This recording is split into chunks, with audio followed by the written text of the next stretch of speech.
Muy buenas tardes. Es un gusto saludarles por esta vía. Les envío abrazos virtuales desde mi sede aquí en San Marcos. Les agradezco su bondad de estar conectados ya. Afortunadamente y gracias a ese privilegio que nos da la Universidad Rural de Guatemala, me corresponde cubrir este curso de preparación para privados que corresponde al Derecho Civil 1, Civil 2, hasta el 4 y el Derecho Procesal Civil 1 y 2. Son los cursos que voy a tener el privilegio de compartir con cada uno de ustedes. Mi nombre es Eleazar Alangumer Cifuentes Orozco, abogado y notario, Magister Artium en Derecho Procesal Civil, con el privilegio de haber laborado para el organismo judicial y tener ya, afortunadamente, más de 18 años de ejercer como abogado y notario, pero principalmente soy amigo de ustedes, compañero en este proceso de preparación. Déjenme decirles que necesitamos primero la misericordia de Dios, necesitamos el respaldo divino y, por supuesto, nuestro empeño, nuestro esfuerzo, el sacrificio de tener que dar horas de nuestro tiempo para estudiar de manera dedicada esta etapa previa a que puedan obtener los títulos profesionales que tanto anhelan. Muy bien, vamos a poner a la vista de ustedes para que vayan tomando nota de el desarrollo del curso. Para esta tarde tenemos el objetivo, como objetivo principal, nuestro objetivo principal es retroalimentar conocimientos jurídicos en relación al derecho civil, su ubicación en el campo jurídico, además retrotraer temas relacionados con las instituciones sustantivas, conocidas como la persona, domicilio y ausencia, reguladas en el Código Procesal, en el Código Civil para ser específico, del artículo 1 al artículo 77. Ese es nuestro objetivo, el objetivo de la clase de hoy. Como sabemos que el tiempo es oro, vamos a ir procurando desarrollar los temas que los hemos anotado en una diapositiva. Veamos a continuación, si son tan amables, de tomar captura de estos temas para que los vayan teniendo en cuenta en el desarrollo de nuestra clase. El primer tema que vamos a desarrollar es la diferencia entre derecho público y derecho privado. El derecho civil, su definición, su origen, materias que comprenden, plan de división de ese derecho, plan seguido en Guatemala. Veremos también el tema de las personas individuales, jurídicas, la personalidad, la capacidad, clases de capacidad, la incapacidad y la regulación de estos temas en nuestro Código Civil. Desarrollaremos también el tema de el nacimiento y fin de la persona individual, teoría sobre inicio de la personalidad, la connacencia, la comorencia y su regulación. Procuraremos abarcar el tema de la identificación de la persona, teorías sobre la naturaleza jurídica del nombre, el seudónimo, el sobrenombre y la regulación de este tema. Buscaremos avanzar con lo que es el domicilio, su concepto, sus elementos, las clases de domicilio, efectos jurídicos, la vecindad, la residencia y la habitación. Veremos también, respetables estudiantes, la ausencia, el concepto, su importancia y la regulación. Y dentro de este tema de la ausencia, complementariamente, trabajaremos también la muerte presunta, que son temas que van concatenados en el código y en la vida del quehacer profesional también. Muy bien, estos son los temas que vamos a entrar a conocer. Déjenme decirles que espero que estén como yo, motivados, deseosos de entablar esta conexión, porque qué importante y qué agradable es compartir este tipo de trabajos didácticos que va en doble vía, enseñanza-aprendizaje. Lo limitante por ahora es que es en forma virtual y que realmente se convierte como en conferencias, pero procuraré abarcar con toda la diligencia los temas que ya os di a conocer. Muy bien, adentrémonos al mundo de lo ya conocido, este mundo legal que ustedes ya conocen y que realmente lo que buscamos es reforzar, como bien lo establecíamos o lo establecí en el objetivo retroalimentar lo que ustedes ya conocen.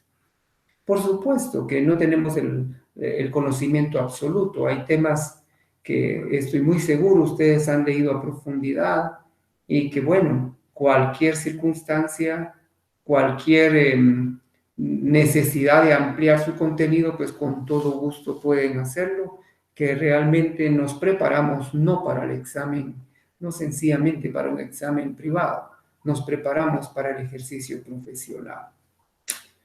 Muy bien, entramos aquí a la distinción entre el derecho público y el derecho privado.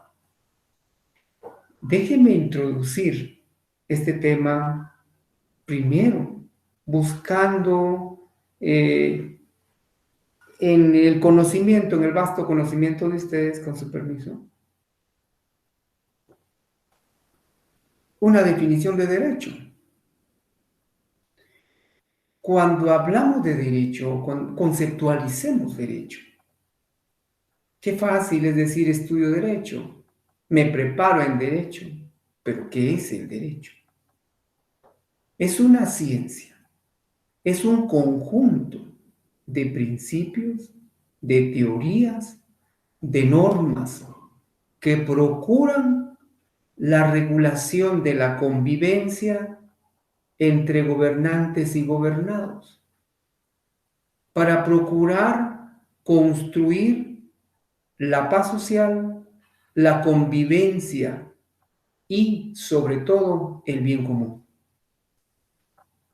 Cuando hablamos de que el derecho es un conjunto de principios, valga decir que debemos entender por principio aquellas directrices básicas que coadyuvan a entender una rama, una norma, una disposición legal. Cuando hablamos de teorías, nos estamos refiriendo a el estudio que los conocedores del derecho realizan para dar su punto de vista, para determinar su postura en relación a determinado tema jurídico, tópico jurídico. Y cuando hablamos de normas, ya todos sabemos.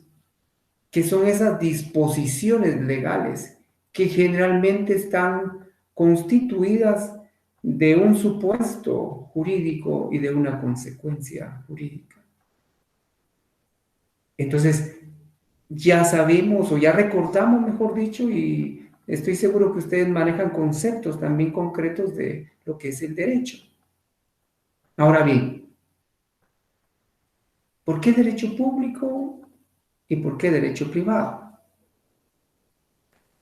El derecho para su estudio y para su aplicación se divide o se ramifica en derecho público y en derecho privado.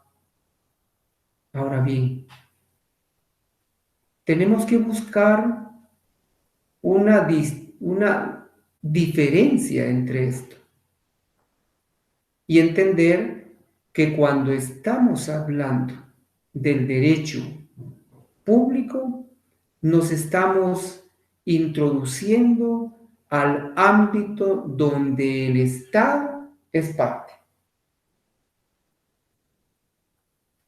Por ejemplo, el derecho constitucional, por ejemplo, el derecho penal, el derecho administrativo, etc.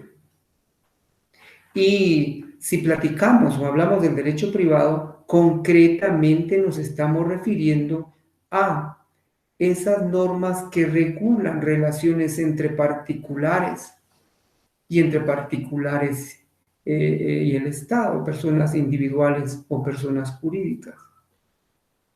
Pero ¿cómo es que surge esa distinción?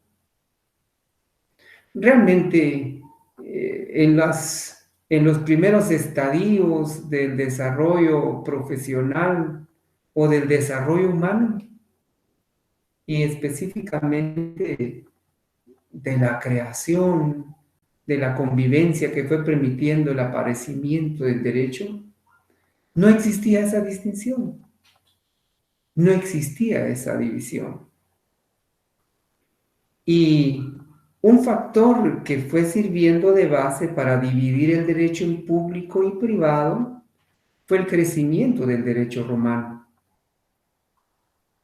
Inicialmente en el digesto romano. Y es bueno que tengamos en cuenta que el digesto no es otra situación que una compilación, una recopilación de libros que una comisión de juristas romanos nombradas por el emperador habían realizado. Y el emperador fue Justiniano. Él les dijo, necesito una recopilación de normas, de disposiciones. A eso le llamaron digesto.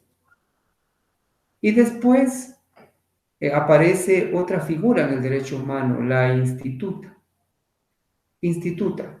Eh, pues prácticamente es un tratado que se agregó más tarde a una o a esa obra de compilación o recapitulación.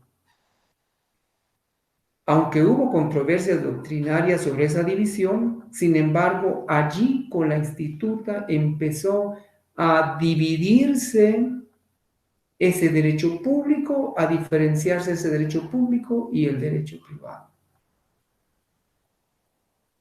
La utilidad de la distinción es útil al hacer valer el derecho del Estado cuando nosotros hablamos del derecho público.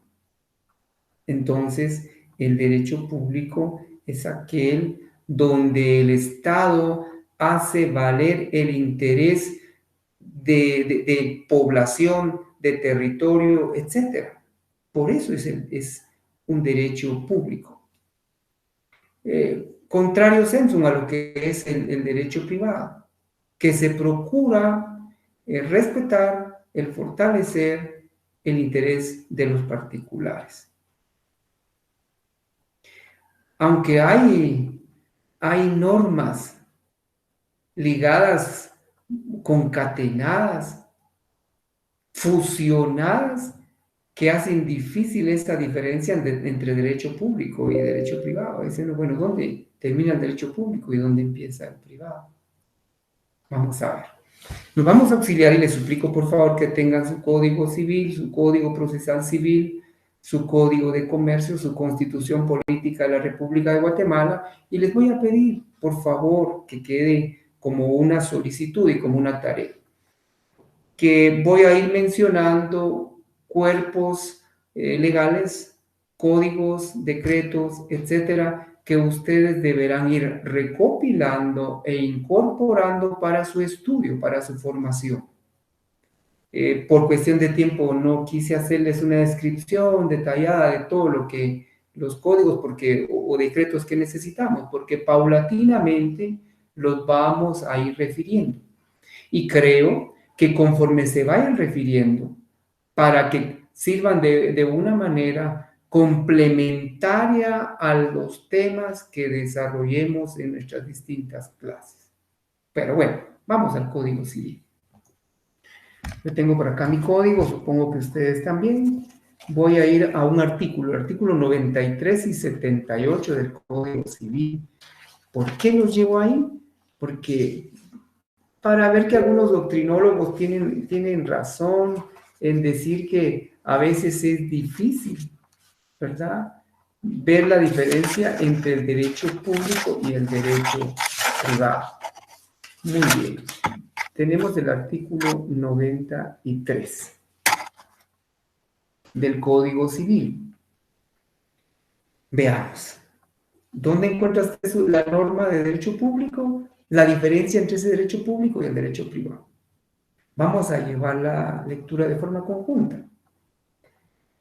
Establece el artículo 93 refiriéndose a la celebración del matrimonio. Vean, matrimonio, una acción entre particulares. Pero escuchemos el 93 de ese cuerpo legal.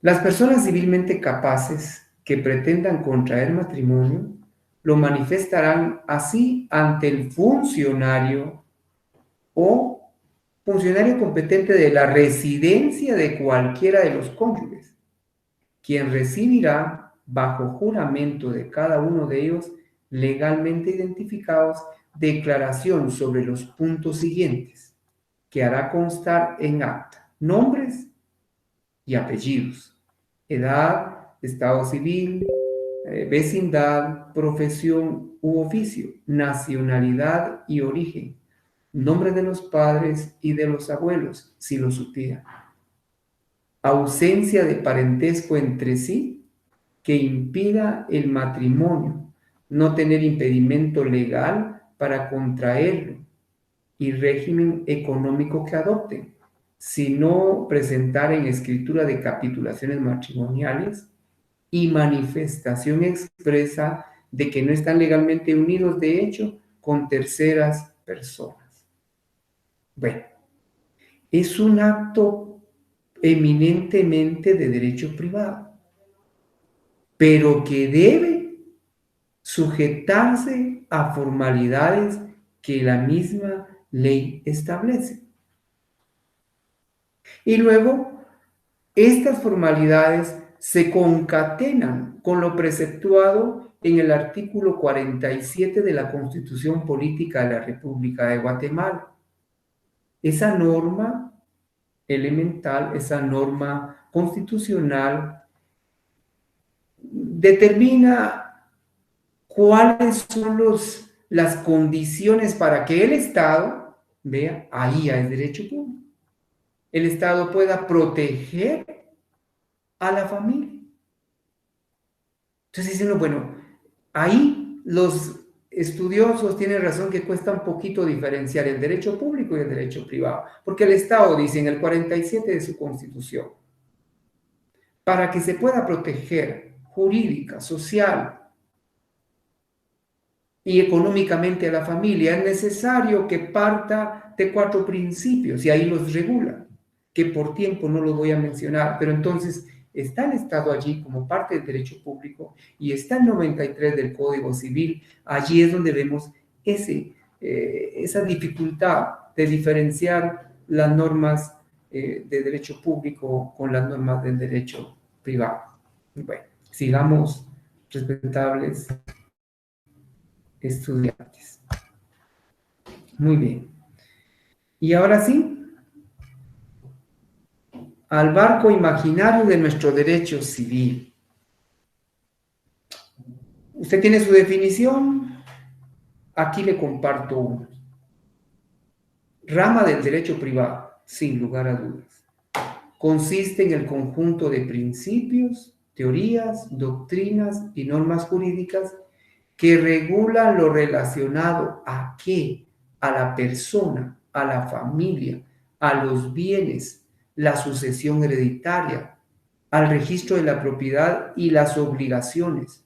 Son, por lo tanto, normas que regulan relaciones entre particulares que conviven en un estado, como nuestro país, como Guatemala. Pero vean que partimos siempre indicando que es una rama del derecho privado. Nadie, ningún catedrático, nadie puede decirle que no son un conjunto de principios, claro. Son principios, son directrices que nos ayudan a entender esta rama del derecho. Teorías, igual. Usted ha escuchado la teoría del derecho positivo, la teoría del justnaturalismo y cosas así, teorías que se van generando o surgieron por el estudio muy dedicado de juristas que les encanta esto, el profundizar para ayudarnos a nosotros a entender. Entonces los principios son esas directrices que nos ayudan a entender el derecho civil. Las teorías que vienen y nos dicen, bueno, ¿cómo se explica el nombre? La teoría de la personalidad, esas son las teorías a que se refiere. ¿Acaso no el derecho civil está formado por ese conjunto de teorías? Sí, y normas jurídicas. No podemos negarlo. Perdón.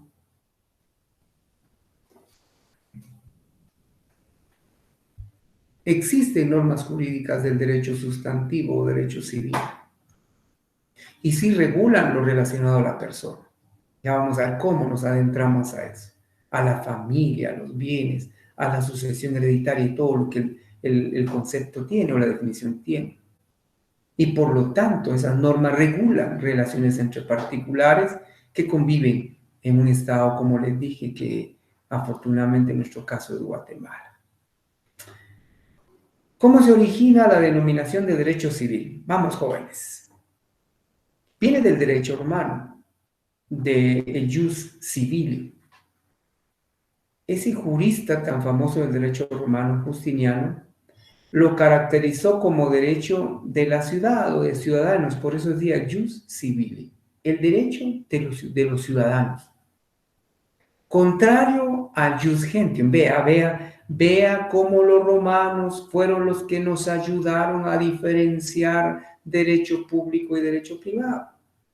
Jus civile y derecho de ciudadanos. Jus gentium, el derecho común de todos los pueblos. ¿Qué materias comprende el plan de división y el plan seguido en Guatemala? Eso lo veremos. Entonces, ya tenemos una definición y ya sabemos el origen de la palabra civil. El derecho civil deviene del derecho romano, del jus civile. Muy bien. No nos vamos a detener, sigamos por acá. Y estamos muy bien, vamos a ver. Perfecto. Contenido del derecho civil. Solo tomamos nuestro código, no tenemos que estar memorizando demasiado. Es cuestión de sentido común, es cuestión de conocer nuestro código. Y en el Código Civil, usted abre su código que tiene a la mano y ese cuerpo legal contiene mucha regulación sustantiva en relación a la persona y a la familia. Nos ayuda a entender los bienes, la propiedad y demás derechos reales en el libro segundo. La sucesión hereditaria, el registro de la propiedad y el derecho de obligaciones. Es el contenido del derecho civil. Sencillo, usted cuando van a hacerle alguna pregunta, explíqueme el contenido del derecho civil, usted de inmediato viene la persona, la familia, los derechos, etc. Y usted va a ser un poeta que va a declamar eso porque realmente no es complicado. Solo toma su código y usted ya dice, aquí está, el contenido está aquí. ¿Ok? No le va a costar. Planes de división del derecho civil. Bueno, veamos estos planes. Hay un plan romano-francés y hay un plan alemán. Ese plan romano-francés surge por la obra de un jurista llamado Gallo y de Justiniano, de quien hemos hablado ya, y dividía el derecho civil en personas, cosas y acciones. Que el contenido del derecho civil eran esos: personas, cosas y acciones. Francia adoptó esa división del derecho civil romano, con algunas modificaciones. El plan alemán, en relación al contenido del derecho civil, que fue expuesto oportunamente por el jurista alemán Savigny, dijo que el derecho civil comprendía una parte general, los derechos reales de familia y sucesiones. Bueno, pero Guatemala en sí, con su código civil, ¿qué plan adoptó? El derecho civil de Guatemala prácticamente se inspira en ideas del plan romano-francés. Ya entendimos que decimos romano-francés porque la creación de las primeras instituciones jurídicas del derecho civil son romanos. Y hablamos de que hay personas, de que hay cosas, que hay acciones, y que Francia adopta eso y le hace algunas modificaciones. Y Guatemala viene y se inspira en ese plan de división del derecho civil. Bueno, ¿qué planes existen entonces en relación a la división del derecho civil? Plan romano-francés y el plan alemán. No creo que haya lugar a confusiones. Muy bien. Está muy mal. Ahí vamos. Codificación y código. Ya sabemos que codificación no es más que la recapitulación, la reunión de una serie de normas o leyes que por su naturaleza coinciden en determinada rama jurídica. Se codifica el derecho civil, se procura codificar el derecho penal, etc. Bueno, ¿y a qué le llamamos código? Entonces, a las normas, a todas las normas que están establecidas, que fueron creadas específicamente en nuestro caso en el Código Civil. La codificación del derecho civil en Guatemala. Se aplicó el derecho español aún después de la independencia. Veamos esto. Surgió, no tengo que hablar de historia, usted la conoce mejor que yo. De repente hasta ya se tomó una foto en la Niña, ¿va? O en la Santa María. Pero bueno, llegó la conquista, llegó el descubrimiento, la conquista, y ya en el imperio que se ejercía en nuestro país era el español. Y entonces aplicaban, por supuesto, normas civiles que tenían la procedencia y vigencia en España. Afortunadamente, entra en vigencia el primer Código Civil el 15 de septiembre de 1877 mediante el decreto 175 del presidente Justo Rufino Barrios. No quiero hablarle mucho de esto porque el tiempo es bien apremiante. Entonces, el primer Código Civil, 1877, 15 de septiembre. ¿Cómo se le va a olvidar? Eso no puede ser. Luego, el Código Civil subsiguiente de 1926, con la súplica de que veamos, cotejemos esto, creo que Lázaro Chacón estaba de presidente, ahí surge el siguiente Código Civil. El 13 de mayo de 1973 se promulgó el decreto 1932. Fue el nuevo Código Civil durante el gobierno de Jorge Ubico. Que dicho sea de paso, ese decreto 1932, aunque usted no lo crea, todavía tiene algunas normas vigentes, principalmente en relación al derecho de aguas. En nuestro país no hay una regulación del derecho de aguas, por eso que se aplican algunas normas de ese decreto 1932. Perfecto, y el 14 de septiembre de 1963 se emitió el decreto ley 106, nuestro actual Código Civil. ¿Cuándo entra en vigencia? El 1 de julio de 1964, durante el gobierno de Enrique Peralta Azurri. Ya conocimos un poquito de los códigos que fueron creándose en el desarrollo histórico de nuestro país a partir de la época post-independencia. Muy bien. Ahora sí, nos vamos de forma directa a lo que es una institución jurídica del Código Civil, la persona.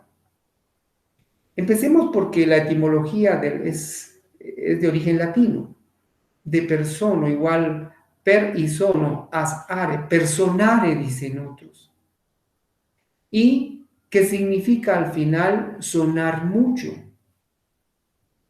Según su origen etimológico, designaba algunas máscaras que los actores en ese tiempo utilizaban para caracterizarse, para tener una atracción distinta, una apariencia distinta, pero usaban eso para darle más volumen a la voz en los lugares donde no había una adecuada acústica para poder realizar sus argumentos, personal, ya sonar mucho.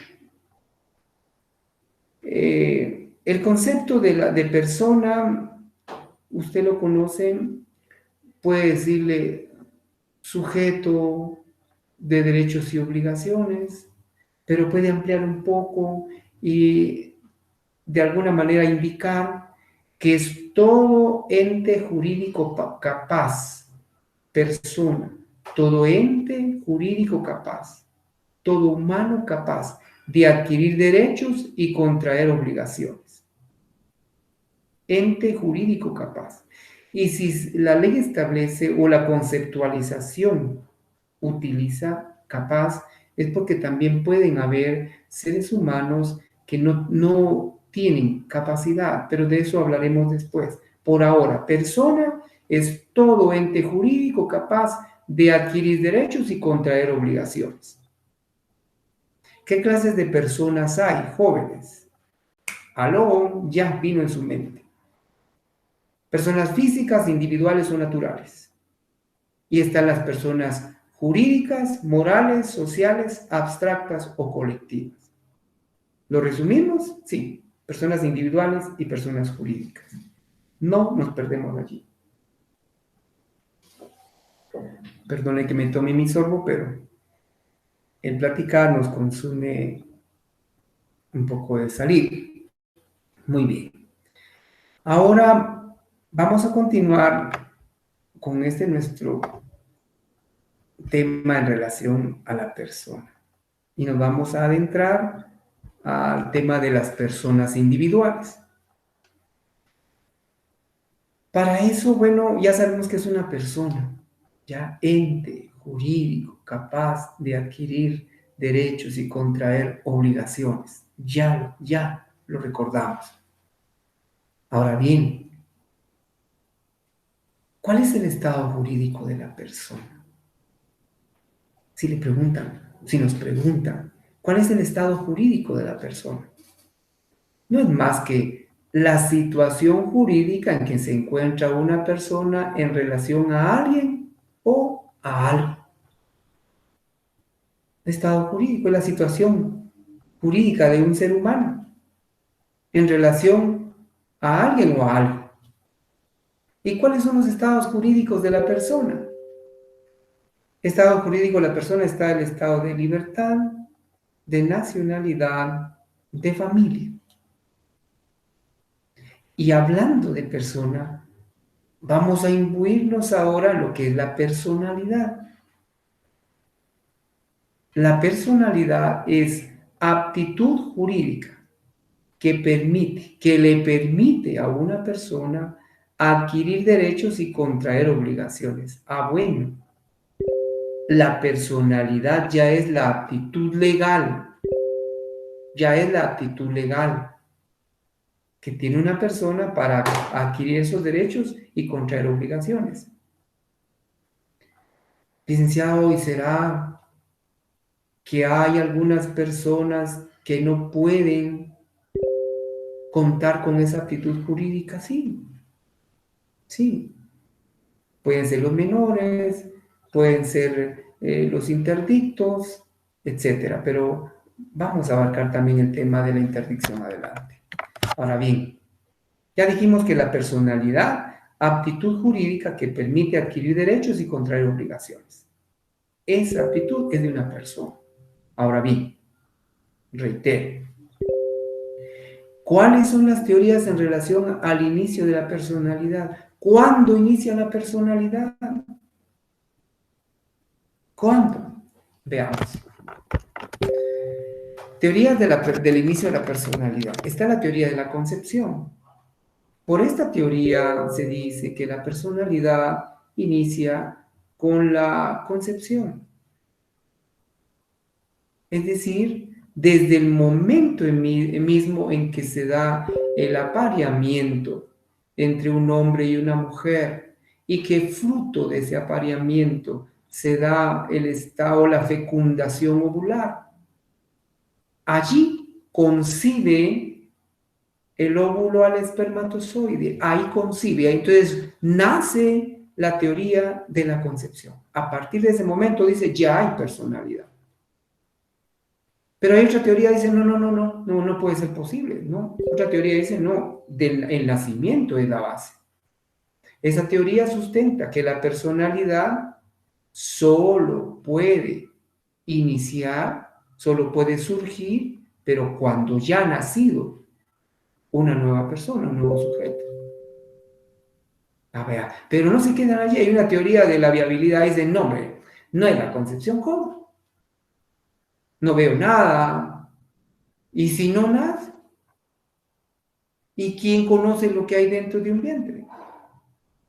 Ni naciendo, porque si nace mal, entonces la teoría de la viabilidad dice, no, sí, la personalidad surge, pero cuando ya hay un ser vivo y la condición es de vida, es de que no tiene ninguna deficiencia.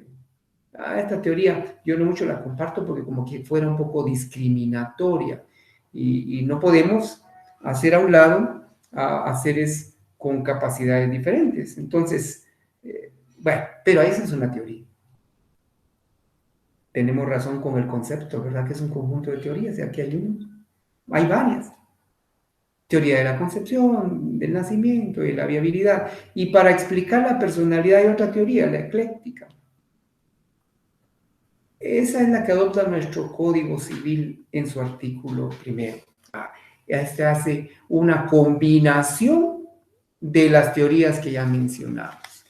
Pero no hablemos, regresemos, vamos a nuestro Código Civil y tomemos nuestro artículo número 1. Por favor, ustedes hagan lo mismo. Ubicarse.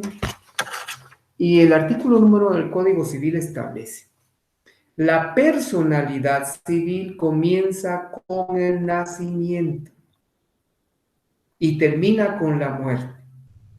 Sin embargo, al que está por nacer se le considera nacido. Entonces toma en cuenta la teoría de la concepción. Y al que está por nacer se le considera nacido para todo lo que le favorece. Y toma en cuenta la teoría de la viabilidad, porque dice siempre que nazca en condiciones de viabilidad. Vea usted cómo nuestro Código Civil recoge, reúne, hace acopio de esas teorías y de esa manera estructura el artículo primero del mismo cuerpo legal. Ya vimos esto, vamos ahora entonces a continuar con la conacencia. Vamos a ver. Algunas parejas, algunas familias, tienen la bendición de que de una relación, de un parto, nacen dos o más. Y entonces surge allí ese instituto civil que se llama conacencia. El artículo 2 lo preceptúa. Si dos o más nacen de un mismo parto, dice dos o más nacen de un mismo parto, se considerarán iguales en los derechos civiles que dependan de la edad. No se pueden pelear los gemelos, entonces los chillizos. Yo nací primero, no. La ley establece que la conacencia da esa posibilidad de considerar iguales en derechos civiles que dependen de la edad. Muy bien. Comoriencia. La comoriencia, espero que mis códigos no estén mal, tengo varios códigos y coinciden en comoriencia. Artículo 3. Si dos o más personas hubieran fallecido de modo que no se pueda probar cuál de ellas murió primero, por ejemplo, hay un accidente, ustedes han escuchado muchos acontecimientos últimamente, hay un accidente vial y ¡pum!, fallecen padre, hijo, nieto, etc. ¿Qué establece el artículo 3? Si dos o más personas hubiesen fallecido de modo que no se pueda probar cuál de ellos murió primero, se presume que fallecieron todas al mismo tiempo, sin que se pueda alegar transmisión alguna de derechos entre ellas. Bueno, ya hablamos entonces de la conacencia, ya hablamos de la comorencia y estamos dentro del tema de la persona. Muy bien, y ahora nos vamos a el tema de la identificación de la persona. ¿Cómo nos identificamos nosotros?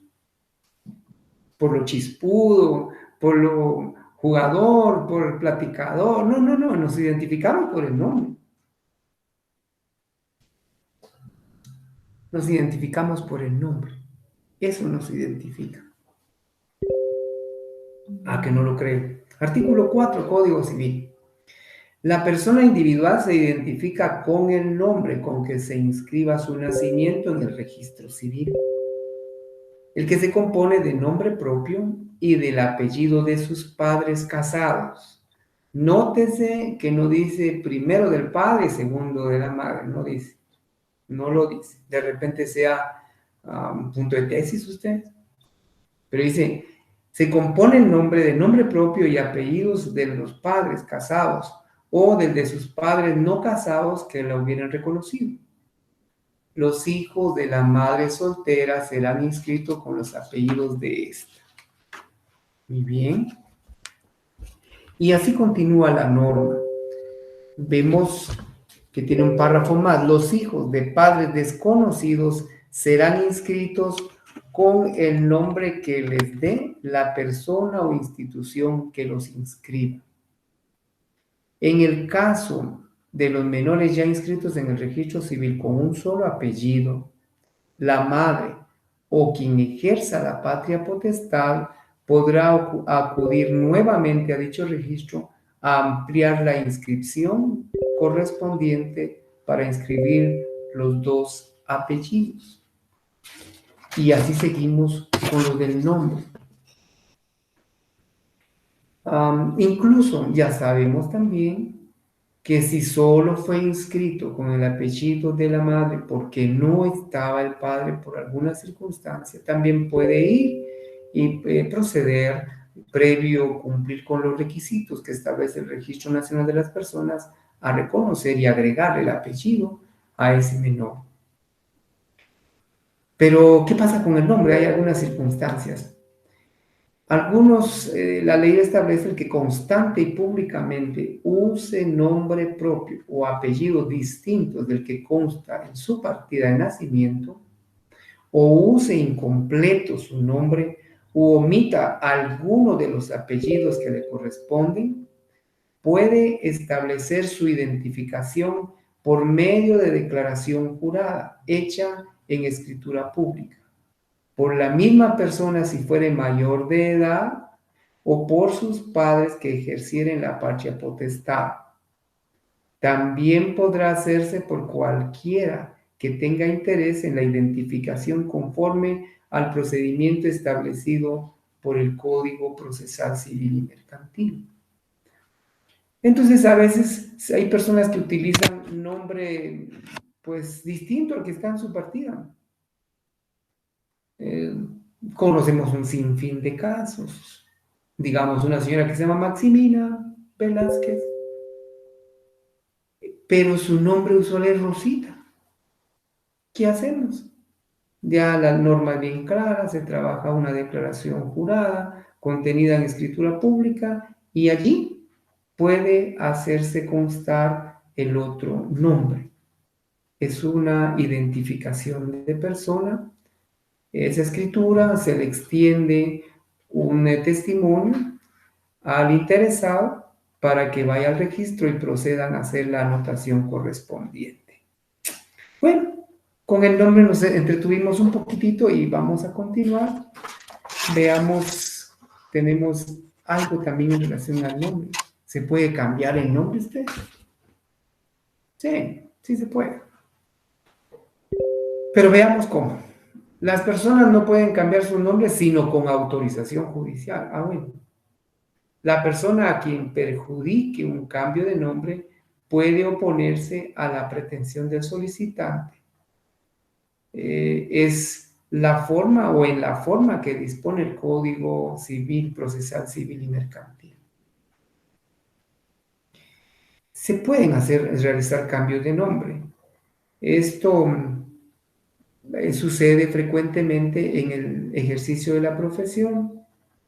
Hay personas que por alguna razón no les gusta su nombre o suele suceder que los registradores anteriormente, ahora espero que no, pues un poco descuidados, no anotaban los nombres correctos. No puedo mencionar ninguno de los casos que he llevado por cuestiones obvias, pero se ven las personas en la necesidad de cambiar su nombre. Y por supuesto que hay que cumplir con el trámite específico, que no es tema del asunto, pero lo que sí es importante es que la persona se identifica con el nombre y el nombre puede cambiarse, pero también puede oponerse cualquier persona afectada con ese cambio de nombre. ¿Será que puedo cambiarme el nombre para no pagar mis deudas? No. Sus obligaciones personales no van a variar ni se van a extinguir por cambiar su nombre. Así es de que mejor pague. Bueno, cambio de nombre. Muy bien. Cuando la ley habla de ese cambio de nombre, también el artículo 7 del Código Civil preceptúa que en los casos a que se refieren los artículos anteriores, la alteración se anotará al margen de la partida de nacimiento. La identificación y el cambio de nombre, no modifican la condición civil del que la obtiene ni constituye prueba alguna de la afiliación. Usted es casado y quiere cambiarse el nombre para aparecer soltero. No. El artículo 7 del Código Civil taxativamente regula que el cambio de nombre no modifica su condición civil. Muy bien. ¿Y qué teorías determinan la naturaleza jurídica del nombre? Hay varias teorías. Vemos allí. Hay una teoría que se denomina teoría del derecho de propiedad. La teoría del nombre atributo de la persona. Otra teoría que sostiene que es una institución de policía civil, no nacional civil, no, de policía civil. Y también una teoría que es un derecho de familia. A ver, la teoría que establece que el nombre es un derecho de propiedad sustenta su argumentación en que el nombre es pertenencia, es propiedad específica del individuo a quien le corresponde, de la persona a quien le corresponde. Eso sostiene. La otra teoría que dice que el nombre es un atributo de la persona, dice que, perdone, pero el nombre está adherida, es inseparable de la persona, porque no hay persona sin nombre.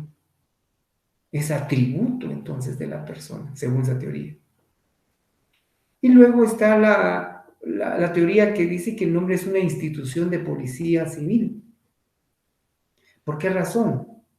Porque el Estado procura que todos los ciudadanos, que todos los seres, las personas que nazcan dentro de su territorio, vengan, se inscriban, tengan un nombre y exista un control. Por eso está RENAP, por eso están las instituciones del Estado. Y como dice institución de policía, como que hubiera una persecución. Nadie que nazca va a estar sin nombre, todos con nombre pero inscritos.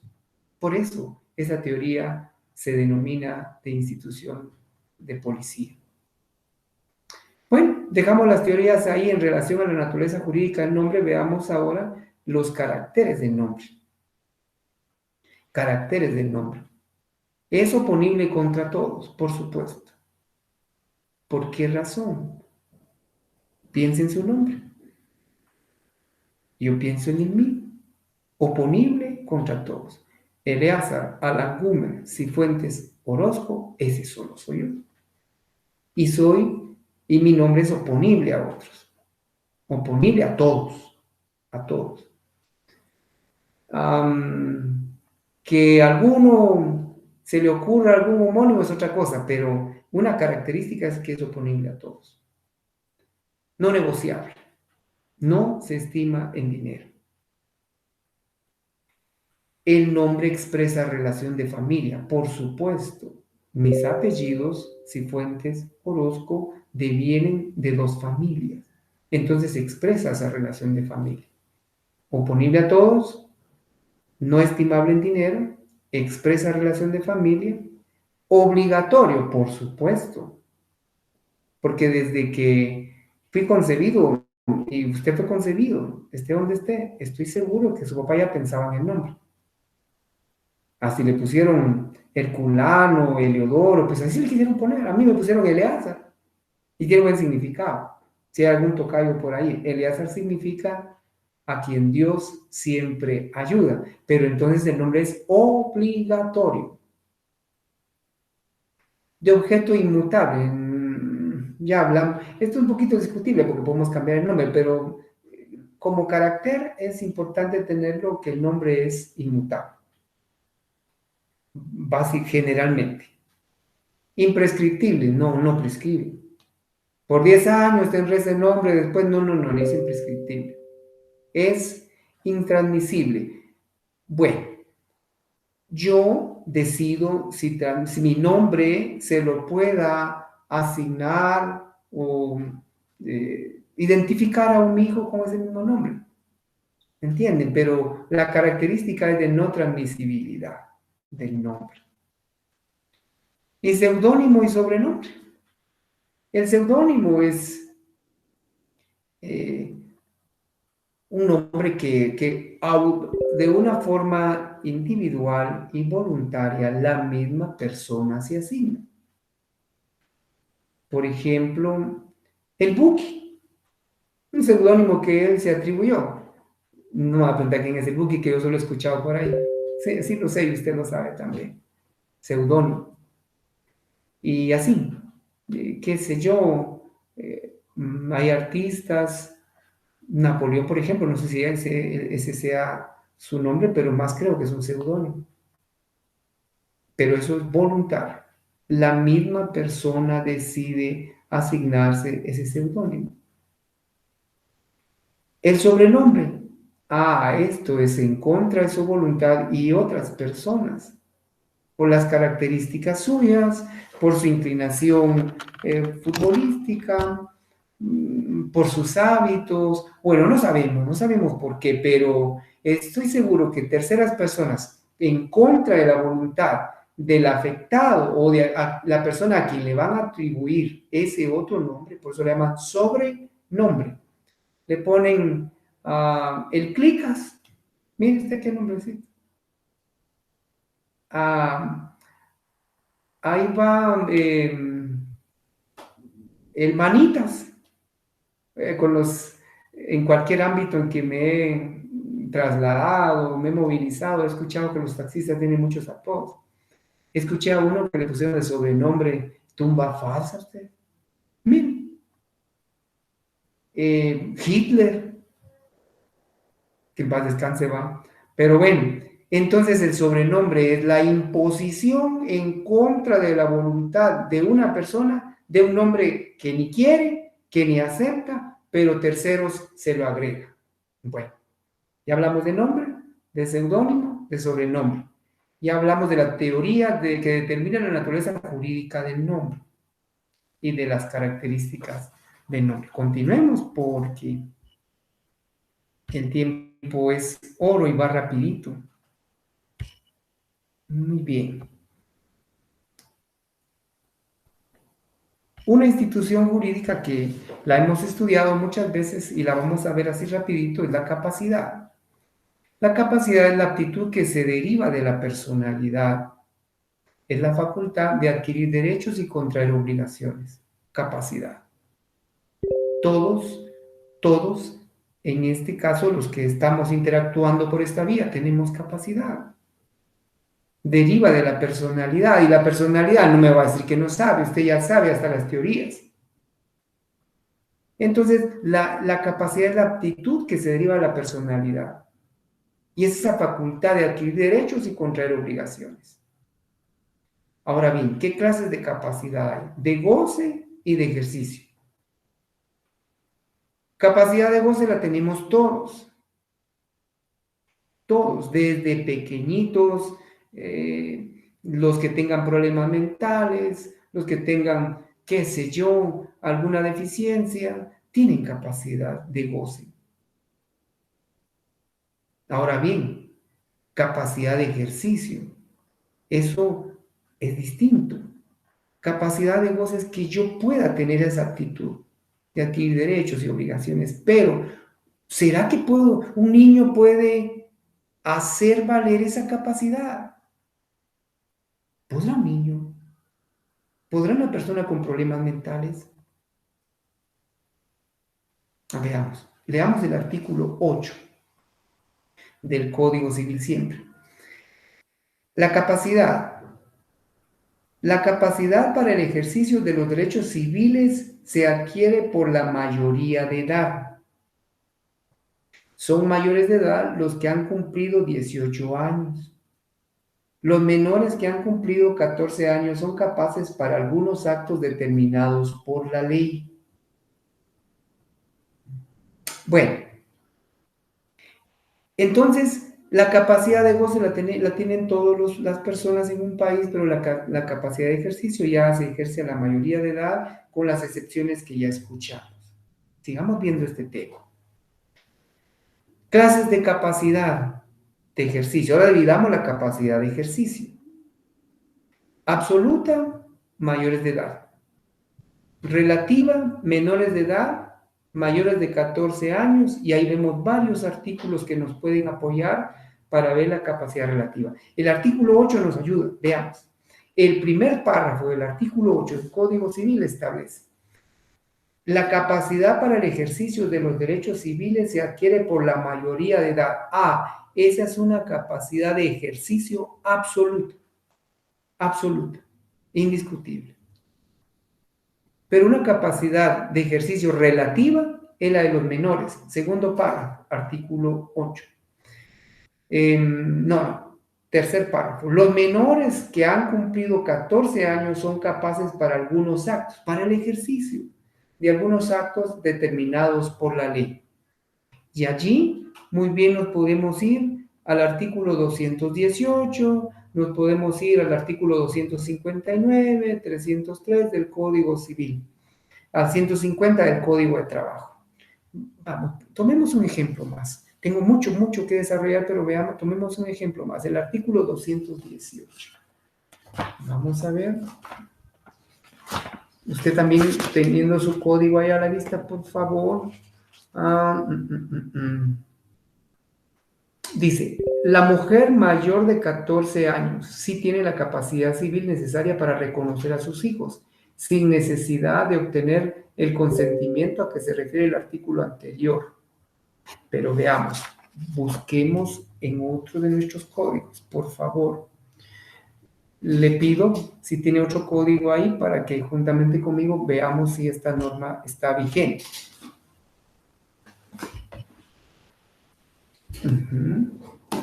Perfecto.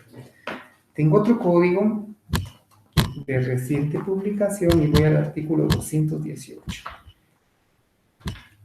Y si algunos temas no podamos verlos aquí, caballeros, o respetables profesionales, es bueno que ustedes verifiquen si están vigentes o no. Sí. Código Civil, cuarta edición de la Universidad Rafael Andívar, anotada y concordada por Gustavo Adolfo Sigüenza, del 2019. Espero que a la fecha no haya reforma, pero establece. La mujer mayor de 14 años sí tiene la capacidad civil necesaria para reconocer a sus hijos sin necesidad de obtener el consentimiento a que se refiere el artículo anterior. Y luego está el artículo también que nos menciona allí, el 303. 303. Vamos a ver, siempre estamos en el Código Civil. ¿De qué estamos hablando, jóvenes? De la capacidad de ejercicio relativo. Estamos buscando el artículo 303. Derechos de los menores que han cumplido 16 años. Veamos. Vean ustedes que dijimos que los menores tienen una capacidad relativa. Y esa va a depender de lo que está regulado en la norma. Y este artículo 303 del Código Civil establece: a los menores que hayan cumplido la edad de 16 años debe asociarlos el tutor en la administración de los bienes para su información y conocimiento. Muy bien. Luego dice, y si carecieren de tutor testamentario, tendrán derecho a proponer candidato entre sus parientes llamados a la tutela legítima, o a la falta de estos, a persona de reconocida honorabilidad para que ejerzan la tutela judicial. Si usted recuerda, están hablando de un menor de 16 años que ya entra al mundo de buscar administración de bienes. Bueno, muy bien. Perdonen, estamos ubicando nuestras armas legales. Ahí estamos, perfecto. Vamos ahora, entonces ya vimos que hay capacidad absoluta y capacidad de ejercicio. Dos clases de capacidad, de goce y de ejercicio, ya estamos. Pero también la capacidad de ejercicio se divide en absoluta y relativa, ya lo platicamos. Absoluta a los mayores, relativa a los menores, y ahí pusimos ejemplos. Incapacidad. Muy bien, incapacidad. Y ya no creo que es lo único que tenemos que ver aquí, es el artículo que regula la incapacidad. Si dijimos que la capacidad es la facultad para poder adquirir derechos y obligaciones, la incapacidad está establecida y regulada indicándose que los mayores de edad que adolecen de enfermedad mental que los priva de discernimiento deben ser declarados en estado de interdicción. Pueden asimismo ser declarados en estado de interdicción las personas que por abuso de bebidas alcohólicas o de estupefacientes se exponen ellas mismas o exponen a sus familias a graves perjuicios económicos. Estamos hablando de la incapacidad y está regulada del artículo 9 al 14 del Código Civil. Muy bien, ya sabemos que es incapaz.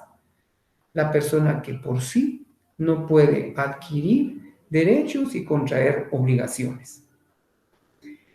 Y entonces, ¿qué es la interdicción? Es la declaración judicial de la incapacidad. Declaración judicial por la cual se priva a una persona de la aptitud para adquirir derechos y contraer obligaciones. Ese trámite de declaratoria de interdicción está regulada regulado en el artículo 406 al 410 del Código Procesal Civil y Mercantil. Muy bien. Ejercicio de derechos del interdicto. Ejercicio de derechos del interdicto. ¿Quién ejerce los derechos del interdicto? Veamos el artículo 14 del Código Civil. Muy bien. El artículo 14 de nuestro Código Civil de forma taxativa establece. Venimos aquí. Los incapaces, así está regulado, pueden ejercitar sus derechos y contraer obligaciones por medio de sus representantes legales. Entonces son los representantes legales los que ejercitan los derechos y las obligaciones de los declarados en estado de interdicción. Continuemos, por favor, caballeros. Estamos concluyendo este tema de la persona, el ejercicio de sus derechos, y ahora nos vamos a trasladar a una persona, pero solo que es la persona jurídica. Persona jurídica. De una vez conceptualizamos persona jurídica. La definición dice que es una colectividad de personas que, organizados para realización de un fin permanente, obtienen el reconocimiento del Estado como sujetos de derecho. Es una colectividad, es un grupo de personas que se unen, que se organizan, que legitiman, que constituyen ese ente colectivo y que el Estado va a reconocer. Ya veremos cuáles pueden estar dentro como ejemplo de personas jurídicas. Teorías que determinan la naturaleza jurídica de la persona o la naturaleza de la persona jurídica. Hay una teoría en relación a la persona jurídica, que pongamos un ejemplo, la municipalidad, por ejemplo, es una persona jurídica, la universidad es otra persona jurídica, las asociaciones son personas jurídicas, para que tengamos ya la idea. Ahora, ¿qué dicen las teorías? Hay una teoría de la ficción legal. Dice que la persona jurídica es ficticia, ustedes, es mentira, porque solo el humano es persona. Eso establece la teoría de la ficción legal. Hay otra teoría doctrinal, siempre en relación a la naturaleza de la persona jurídica. Esa teoría doctrinal, igual que la anterior, cree que solo el humano puede ser persona, pero dice que no es ficticia y no tiene existencia legal. Entonces, no solo que si bien es cierto está constituida, pero de acuerdo a esta teoría doctrinal, no tiene existencia legal para esta teoría. La teoría de la realidad establece que las personas jurídicas tienen vida propia y son sujetos de derecho, efectivamente. Una municipalidad es sujeto de derecho. ¿Está bien? Y tiene como institución vida propia. Procesos de creación de las personas jurídicas. Las personas jurídicas en su proceso de creación pasan por 3 etapas. Proceso volitivo, por el acto constitutivo y la inscripción en el registro. Proceso volitivo es la voluntad manifiesta de los órganos del Estado si es una persona jurídica de derecho público, o la voluntad de las personas si es una persona jurídica de derecho privado. El acto constitutivo no es más que la constitución en sí de la persona jurídica establecida por la ley y según la clase de persona, y generalmente se constituyen en escrituras públicas. Y luego la inscripción de estas personas en el respectivo registro, el registro de personas jurídicas. El fundamento está ahí del artículo 15 al 31 del Código Civil. Ya platicamos de personas jurídicas. Vamos ahora, veamos, a adentrarnos al domicilio. Domicilio. Da un poco de confusión. Ahorita vamos a tratar de una vez de dejar claras estas diferencias. Domicilio. No hay una norma que defina domicilio. Se considera en la práctica como la circunscripción departamental, fundamento legal artículo 32 del Código Civil. Solo que ese artículo 32 genera un poco de duda. Y lo vamos a ver. Vamos a leer. Usted téngalo a la mano para que conmigo comparta si es cierto que genera duda o no. Artículo 32, Código Civil establece: el domicilio se constituye voluntariamente por la residencia, dice. Vea cómo empieza la confusión. El domicilio se constituye voluntariamente por la residencia en un lugar con ánimo de permanecer en él. Aquí el código como que domicilio lo ve como residencia, pero sigamos con el resumen, que ahí les tengo la esencia de este tema. Muy bien. Genera duda, pero veamos cómo la doctrina y algunas normas procesales nos apoyan a resolver esta duda.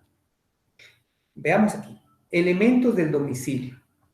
Puig Peña distingue: el domicilio tiene un elemento espacial, otro temporal y otro intencional. Espacial porque el domicilio es un espacio, un lugar donde se vive. Temporal, la habitualidad de estar en ese lugar. Intencionalidad, su voluntad o el ánimo de permanecer en él. Y ahí está el artículo 32. Clases de domicilio. Está el domicilio voluntario, en el artículo 32, y en el 33 también tenemos esa voluntariedad de vivir en determinado lugar. Está el voluntario, está el legal, el que está en el artículo 36. El artículo 36 es necesario que lo veamos, apreciables profesionales. El domicilio legal de una persona es el lugar en donde la ley, ¿quién? La ley, ¿cómo? La ley le fija su residencia para el ejercicio de sus derechos y el cumplimiento de sus obligaciones, aunque de hecho no esté allí presente. Ese es el domicilio legal. Hay domicilio especial o colectivo. El artículo 40 del Código Civil establece: las personas en sus contratos pueden designar un domicilio especial para el cumplimiento de las obligaciones que estos originen. Domicilio especial o electivo. Tiene varias posibilidades. Un contratante para fijar domicilio, pues lo hace. ¿Existe domicilio múltiple? Sí. Una persona puede vivir en 2 o 3 partes de manera temporal, y a eso se le llama domicilio múltiple. El artículo 34 lo regula. Si una persona vive alternativamente o tiene ocupaciones habituales en varios lugares, se considera domiciliado en cualesquiera de ellos. Pero si se trata de actos que tienen relación especial con un lugar determinado, ese será su domicilio. Y bueno, se presume el ánimo de permanencia. ¿Cuándo? Por la voluntad o habitualidad de estar en ese lugar. Domicilio alternativo, ya dijimos que lo puede tener una persona. Domicilio no fijo, el artículo 35 ya lo regula. La persona que no tiene residencia habitual se considera domiciliada donde quiera que se le encuentre. Domicilio no fijo. Y domicilio legal ya lo enfocamos. En relación al domicilio también veamos los efectos jurídicos del domicilio. El domicilio tiene relevancia en la creación, desarrollo y culminación de toda relación jurídica. Véase, por ejemplo, el estado y capacidad de las personas se rigen por las leyes de su domicilio. Eso lo puede leer usted en el artículo 24 de la Ley del Organismo Judicial. Estado y capacidad de la persona se rigen por las leyes de su domicilio. Artículo 24 de la Ley del Organismo Judicial. Cuando se ejerciten acciones personales, es juez competente en asuntos de mayor cuantía el de primera instancia donde tenga su domicilio el demandado. Eso está en el artículo 12 del Código Procesal Civil y Mercantil. La competencia en los procesos sucesorios corresponde a los jueces de primera instancia del último domicilio del causante. Bueno, estamos, efectos jurídicos del domicilio. El domicilio define muchas circunstancias. Para iniciar un sucesorio intestado, se inicia en el último departamento o lugar donde tuvo su residencia el que falleció, es decir, el causante. Ahora veamos aquí, vecindad, residencia y habitación. Vecindad. El Código Civil sí distingue expresamente la vecindad, para no confundirla con el domicilio. Y el artículo 41 del Código Civil, por eso es de que hay que tener clara esa diferencia. Dice que la vecindad es la circunscripción municipal en que una persona reside y se rige por las mismas leyes que el domicilio. Ya diferenció. Vecindad, residencia y domicilio. Artículo 41, que les quede claro. Residencia y habitación. Residencia se entiende como la casa o habitación. Son términos que se usan como sinónimos, pero varias disposiciones se refieren a una u otra e incluso confundiéndola con domicilio. Por favor, vean los artículos 174 del Código Civil, 71, y el artículo 12, segundo párrafo del Código Procesal Civil y Mercantil. Solo quiero enfocar ese artículo 12 del segundo párrafo del Código Procesal Civil y Mercantil, porque establece que para entablar acciones personales en contra de una persona, se debe plantear en el juzgado de primera instancia del departamento o lugar donde tenga su domicilio el que haya de ser demandado. Eso para que vean ustedes cómo la misma ley nos va ayudando a diferenciar vecindad, residencia, domicilio e incluso habitación. Sigamos.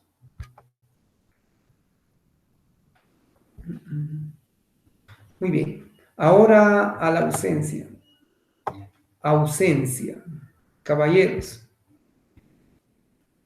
¿Quién es el ausente? No es el que cantaba, el que en paz descanse. No. Ausente. Es la situación jurídica en que se encuentra una persona que se halla fuera de la República y tiene o ha tenido su domicilio en ella, o quien desaparezca de su domicilio y cuyo paradero se ignora. Ausente. La competencia en los procesos sucesorios corresponde a los jueces de primera instancia del último domicilio del causante. Artículo 42, Código Civil, nos define lo que es el ausente. Ausente es la persona que se halla fuera de la República y tiene o ha tenido su domicilio en ella. Se considera también ausente para los efectos legales a la persona que ha desaparecido de su domicilio y se ignora su paradero. Ya sabemos quién es ausente. Ahora bien, importancia de la regulación jurídica de la ausencia. Jóvenes, en el derecho, en los distintos estadios que históricamente se registran, no había una regulación muy franca, muy amplia de lo que es la ausencia.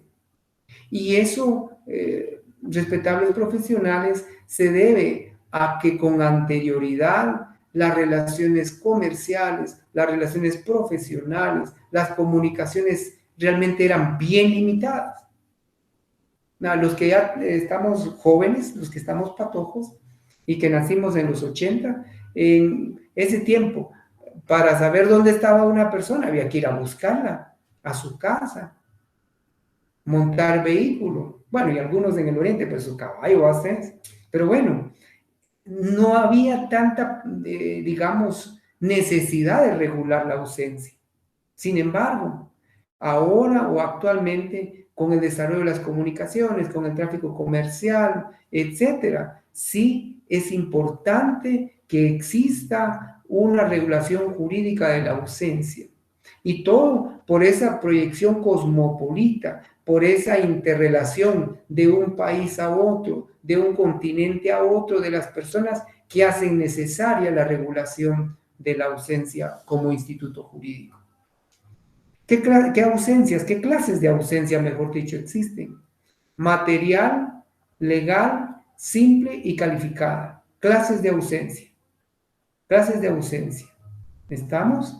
Está la ausencia material, legal, simple y calificada. La ausencia material es la persona que se halla fuera de la República, teniendo su domicilio en ella. La legal. Para los efectos legales se considera ausente a la persona que ha desaparecido de su domicilio y se ignora su paradero. ¿Ven la diferencia? Ausencia material, el que está fuera de la República. Ausencia legal, está fuera, que ha desaparecido y se ignora su paradero. La ausencia simple es la ausencia donde no hay riesgo para que se pierda la vida. Pero también tenemos la ausencia calificada. La ausencia calificada es aquella donde existe el riesgo de morir en una catástrofe, en un incendio, en un terremoto, etc. Vamos a procurar abarcar estos temitas aquí. Muy bien. La ausencia ya no es, de hecho, debe ser declarada judicialmente.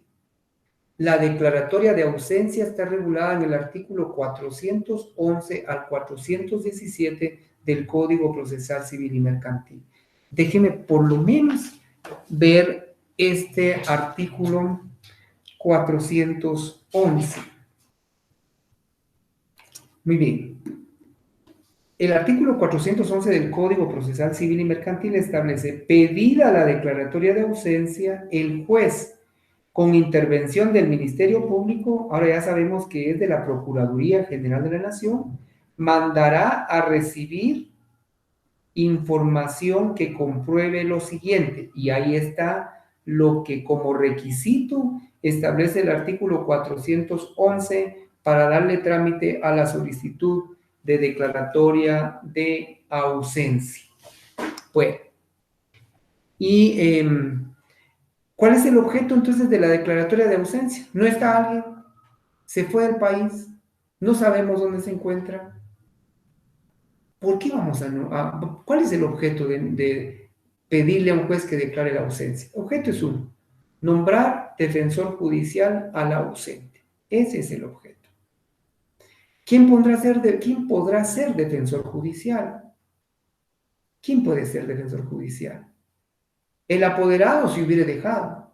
Hay personas que antes de irse del país solicitan al notario la autorización de un mandato y dejan a un mandatario o un apoderado.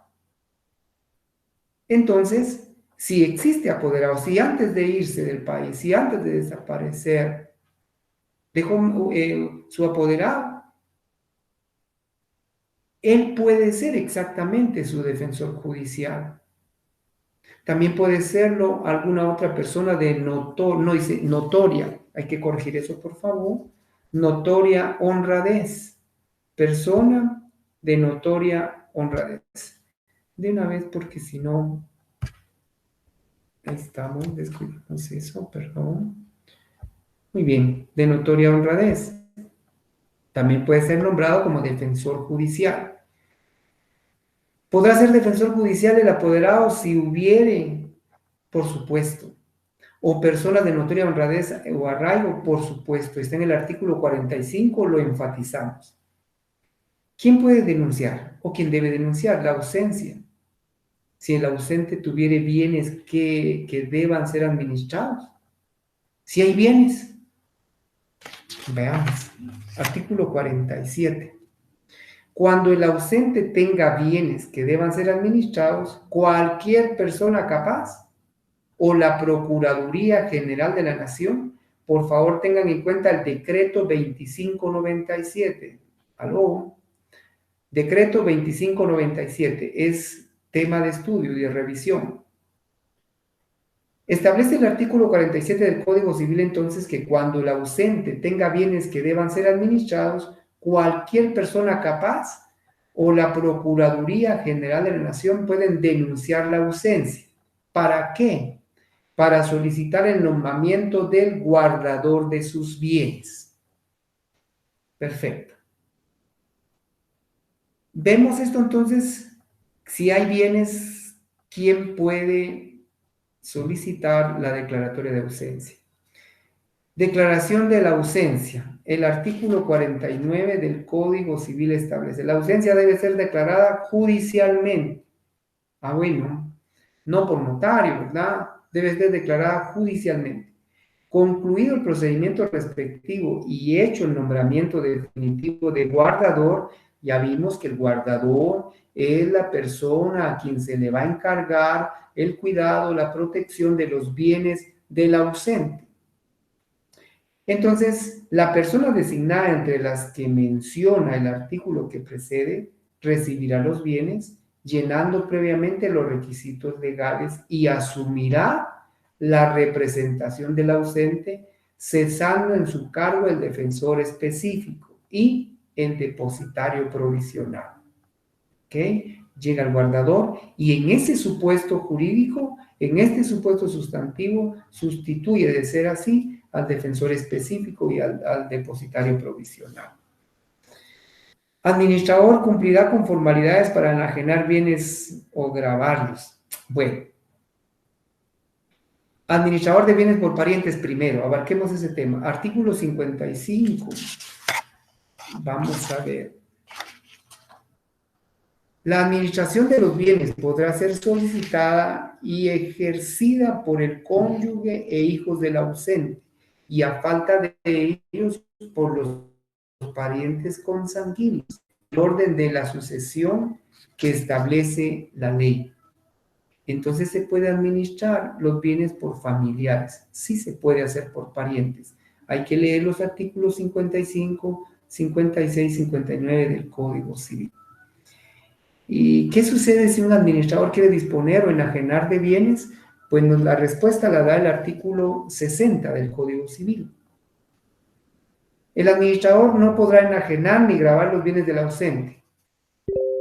Ah, pero dice, sin llenar las formalidades que la ley establece en cuanto a los bienes de menores o incapacitados. Para poder disponer de bienes de menores o incapaces, debe por favor leer el artículo 418 al 424 del Código Procesal Civil y Mercantil, 11 al 13, de la Ley Reguladora de Tramitación Notarial de Asuntos de Jurisdicción Voluntaria, 11 al 13 de la Ley Reguladora de Tramitación Notarial de Asuntos de Jurisdicción Voluntaria, por favor. Y hay que tener en cuenta ahí que en caso las decisiones no se hagan cumpliendo esos preceptos que ya referimos, hay que ir al artículo 264 del Código Penal, porque puede ser un caso especial de estafa. No es sencillo disponer de bienes de ausentes y mucho menos enajenarlos si no se cumplen los requisitos que la ley establece. Y estamos concluyendo ya. Voy con la muerte presunta. Muerte presunta. El artículo 63 del Código Civil establece claramente cuándo se presume la muerte. Una persona está ausente. Pero ¿qué sucede para que se considere un muerto presunto? Transcurridos 5 años que se decretó la administración por los parientes o desde que se tuvo la última noticia del ausente, 5 años después, podrá declararse la muerte presunta de éste, y en tal caso podrán sus herederos testamentarios o legales pedir la posesión de la herencia. ¿En qué otros casos puede declararse la muerte presunta? El artículo 64 nos ayuda y nos da muchas luces. Dice, puede declararse la muerte presunta de personas desaparecidas en guerra, después de 1 año de terminada la guerra, de personas encontradas a bordo de un buque náufrago o accidente de aviación, también de personas cuyo cadáver no se ha encontrado por causa de explosión, de incendio, terremoto, derrumbe, inundación u otro siniestro. En esos casos puede también decretarse la muerte presunta. Fecha de la muerte presunta, el juez la determina atendiendo las circunstancias que regula el artículo 65. Efecto de la resolución que declara la muerte presunta, esos efectos están en el artículo 68 y 69 del Código Civil. El 68, la resolución que declare la muerte presunta, así como la que otorgue la posesión definitiva de los bienes, será inscrita en los registros del Estado civil y de la propiedad inmueble que corresponda. Muy bien. ¿Qué sucede si el ausente o presunto muerto aparece o regresa? No estaba muerto, estaba de parranda, dijo aquel señor. ¿Qué sucede? El artículo 75 nos da la respuesta concreta. Artículo 75. Si el ausente o presunto muerto aparece o se prueba su existencia, aún después de la posesión definitiva, recobrará sus bienes. Ahí está la forma. Pero hay otra pregunta. ¿Qué sucede si el cónyuge contrae matrimonio y el presunto ausente, su ex esposo, y que ya es presunto muerto, regresa? Está crítico, va, jóvenes. Bueno, ojalá que no le pase a usted eso. La ley establece, si el cónyuge de la persona declarada muerta contrae el nuevo matrimonio, este será válido aunque el ausente, a no ser que los cónyuges o uno de ellos conociera las circunstancias de que estaba vivo el ausente, será válido, recuerden.